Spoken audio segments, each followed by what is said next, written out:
O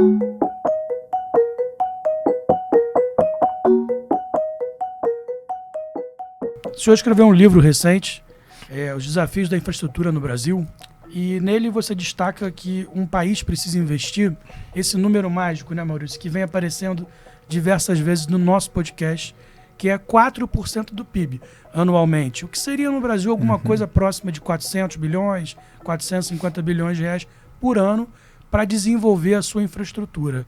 O senhor pode me explicar um pouco o que é esse número mágico que muitos economistas falam e qual é a importância dele para o desenvolvimento de uma infraestrutura?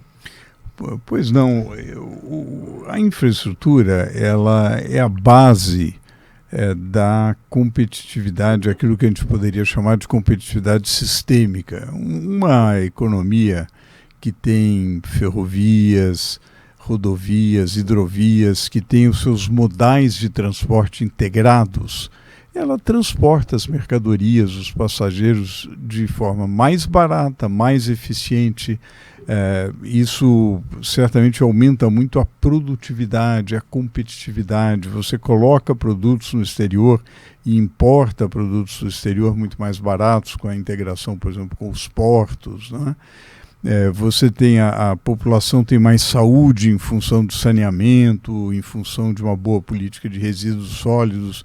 Enfim, a infraestrutura ela afeta diretamente a produtividade. E uma coisa que é comprovada na teoria econômica é que a produtividade está na base do crescimento. Quer dizer, realmente para uma economia crescer de forma sustentada, ela precisa ter um aumento da produtividade. É o fermento da farinha do bolo. Com certeza, com certeza. Então, o segredo do investimento da infraestrutura é esse. Como a gente chega no 4%? Uma maneira empírica de fazê-lo é com os dados, por exemplo, da Associação Brasileira de Infraestrutura, que produz séries muito bem feitas acerca do hiato de investimento. Então, para cada segmento, a ABDIB faz o cálculo de quanto falta para você poder ter uma base adequada que possa ser reproduzida. Quando eu digo reproduzida, que possa compensar a depreciação dos ativos e acrescentar ativos para acompanhar o crescimento populacional e o crescimento da economia. Sim. Ao fazer esse cálculo, se chega a algo em torno de 4%. Você precisaria um investimento como percentual do PIB em torno de 4%. Países como a China, que são países muito focados na infraestrutura, dá uma inveja danada na China, como eles fazem rapidamente uma rodovia, uma ponte, etc., etc., você tem um investimento de mais de 8% na infraestrutura.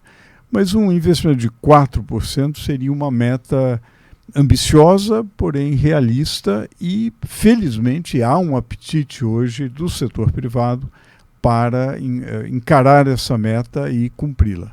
Mas qual que é hoje esse hiato que o senhor se refere no Brasil? Hoje a gente investe quanto? A gente investe em torno de 2%. Infelizmente, investimos em torno de 2%. Né?